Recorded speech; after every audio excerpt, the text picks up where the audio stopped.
I'm Claire, I'm a sophomore, and then I'm in CCAS, and then I'm running to be vice president. My name is Liz Stoddard. I'm the class of 2027. I am from CCAS, and I am campaigning to be the vice president for the Student Government Association.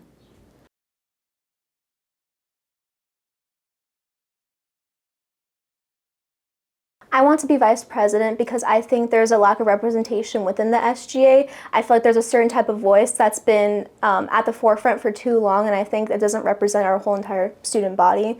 So I kind of want to be that voice for students.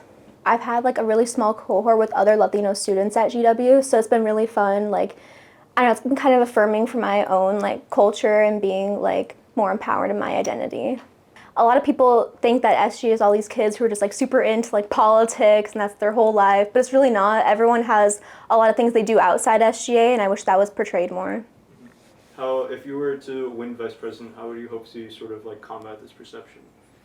I think making it more accessible and kind of advertising SGA on social media more. I think a lot of people misunderstand what SGA does or don't even know what SGA does. So making like our processes and like meetings, stuff like that more accessible to the student body.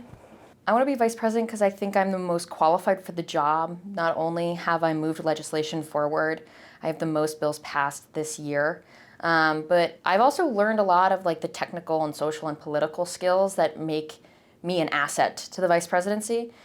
I'm pretty direct and pretty honest, but I also think like sometimes people take things too seriously, and I love a good joke if I can. And what's something you wish that everybody knew about SGA? I wish that people knew that like we don't like hate each other as much as everyone says we do. Like a lot of us are pretty amicable, at least, my year, we all really close, and I've really enjoyed that. And that there's a lot of work that goes behind a lot of the things we do. And so like, to the public, you won't see it. I think if you said like, hey, there's like thousands and thousands of meetings I go to throughout this year that are often like just to push the ball a little further. And that's how you get like these big things like UPass, for example. And I think like just being honest, like, hey, this is what it looks like.